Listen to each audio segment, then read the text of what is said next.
بسم الله الرحمن الرحیم. نن زمونږ د علم النحو 111 نمبر درس دی. منصوبات شروع دي. په منصوباتو کې مفاعیل اول وایو. 12 منصوبات دي، 12. په دې 12 منصوباتو کې اول 15 منصوبات چې دي هغه مفاعیل دي، مفعولونه دي. اول مفعول به دی، مفعول به، بیا ورپسې مفعول مطلق، بیا ورپسې مفعول له. اوس دا څلورم نمبر مفعول معه او پنځم نمبر مفعول فی دی. نو دا مفعول معه چې دی کنه جی، دا به نن زمونږ د دې درس په انشاءالله. مفعول معه څه ته وایي جی؟ مفعول معه داسې اسم ته وایي. مفعول معه داسې اسم ته وایي چې د واو نه پس راشي، چې د واو نه پس راځي، چې داسې اسم ته وایي چې د واو نه پس راځي او منصوب وي، یعنی حالت نصب کې وي. داسې اسم ته وایي چې د واو نه پس راځي، په جمله کې د واو نه پس راځي او منصوب وي، او د هغه واو چې دی کنه دا واو د مع په معنی کې وي، یعنی د دې واو معنی د مع معنی وي. چې څنګه د مع معنی د سره اردو کې وایي کیسات، نو دغه شان د هغې واو معنی هم وي کیسات. ټیک شوه؟ د مع معنی وي، د څنګه چې د مع معنی د سره، نو دغه شان د دغې واو معنی هم وي سره. ټیک شوه؟ خو د دې واو نه مخکې حرف چې دی که نه، مخکې لفظ هغه مخکې اسم اتې مرفوع وي، او دا د وروستی اسم چې دی دا ته منصوب وي، منصوب. ټیک شوه جي؟ او د دې واو معنا د مع معنا په شان وي، د مع د معنی په شان وي. لکه جئت وزیدن، وګوره دا واو نه دی، واو د دې واو نه پس وګوره دا اسم منصوب دی، حالت نصب کې دی. خیال هم دی جي؟ نو وګوره دا جاء فعل دی، دا تو ضمیر مرفوع متصل پکې فاعل دی، او دی واو ته واو بمعنی مع وی. داسې واو چې د مع معنی ده، د مع معنی ده، د دې واو معنی ده سره. ټیک شوه؟ جئتو زه رالم، وزیدن زید سره، زه زید سره رالم، یعنی زه را روان وم او زید هم را سره راغی، ما ځان سره زید هم راوستو، نو زه زید سره راغلم. ټیک شوه؟ یا دغه شان بل مثال کې جاء زید والکتابه، زید کتاب سره، د دې واو معنی د مع ده، نو مع معنی د سره.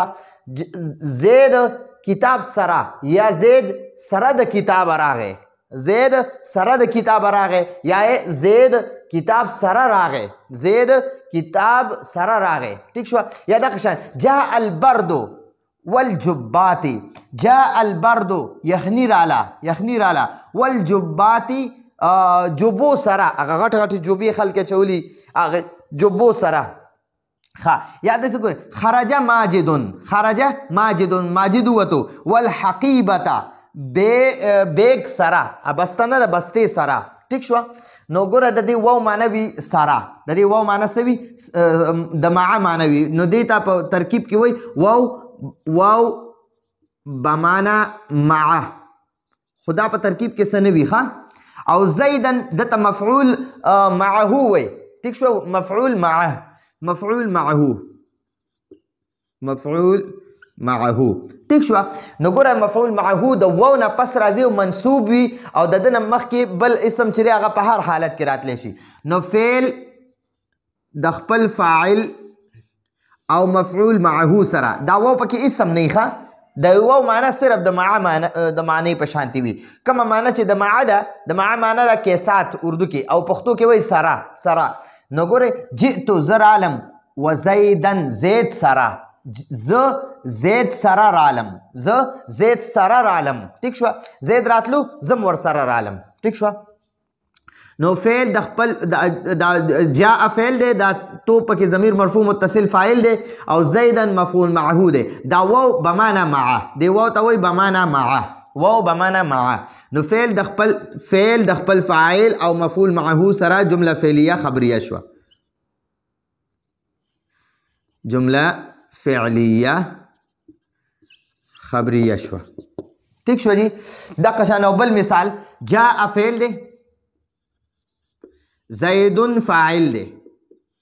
وګورئ د دې واو نه، وګوره واو نه مخکې اسم وګوره دا مرفوع دی، وروستی اسم ته وګوره هغه منصوب دی. نو ګوره د کم واو نه پس چې اسم منصوب وي که نه، هغه اسم ته مفعول معه وی، او دې واو ته واو بمعنی مع وی. نو دې واو ته وایي واو بمعنی مع، او دا الکتابه چې دی دا منصوب دی، نو دا مفعول معه دی. ٹھیک شو د د معنا د زید راغی جاء زید زید راغی والکتاب کتاب سره جاء زید زید راغی والکتاب کتاب سره نو جاء فعل د زید خپل فاعل او کتاب مفعول معه نو فعل د خپل فاعل او مفعول معه سره جمله فعلیه خبریه شوه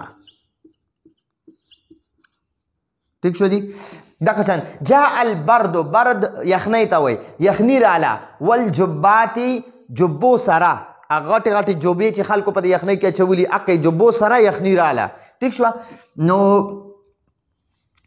لکه مطلب یا یخني راله خو ځان سره هغه جوبې هم راواغستې دا جوبې خلک په یخنۍ کې راخلي په ګرمۍ کې نه رالي نو ځکه وایي یخني راغله جبو سره چې یعنی مطلب دا چې موږ ته بس جوبې هم راواچولې نو جاء فعل دی او بردو فاعل دی فاعل مرفوع وي نو ګورئ دا بردو مرفوع دی او واو دی دا واو دی واو ته بمعنه مع وایي واو بمعنه مع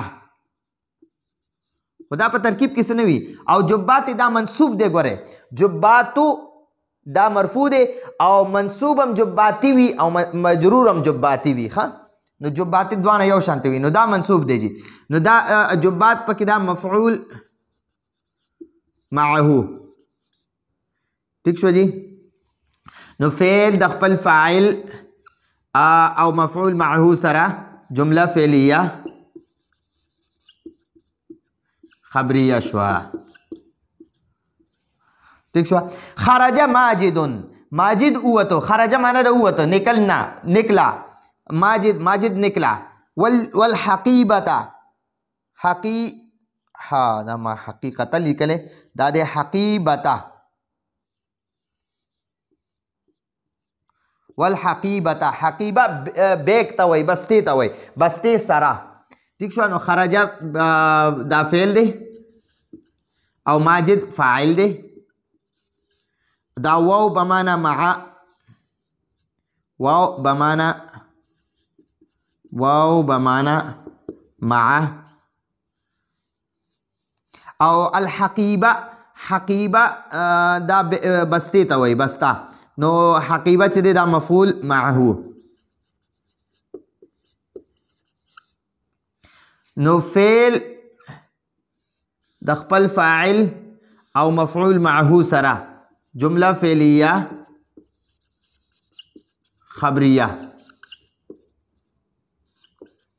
خبریه شوه ټیک شوه جی نو ګورئ دا واو چې دی دته صرف لاندې لیکئ واو بمعنه مع او نور په ترکیب کې د ده څه کار نشته بس صرف فعل فاعل او مفعول معه دا به بس د دې ترکیب کیږي ښه جي د دې واو معه چې دی د ده ترکیب نه کیږي نو ګورئ مفعول معه داسې اسم ته وایي چې د واو نه پس راشي او منصوب وي دا اسم د واو نه پس راځي او منصوب وي او دا واو چې دی که نه او دا واو د مع په معنی کې وي یعنی د دې واو معنا د مع معنا په شان وي لکه جئت وزیدا وګوره جئت داسې واو داسې اسم ته وایي مفعول معه داسې اسم ته وایي چې د واو نه پس راشي وګوره د دې واو نه پس راغلی دی دا دی د دې واو نه وروستو راغلی دی او منصوب وي وګوره منصوب دی مرفوع او مجرور نه دی منصوب دی ٹھیک شوه دغه شان دی نورو کې هم دی د واو نه پس داسې اسم ته مفعول معه داسې اسم ته وایي چې د واو نه پس راغلی دی او منصوب دی وګورئ منصوب دی جی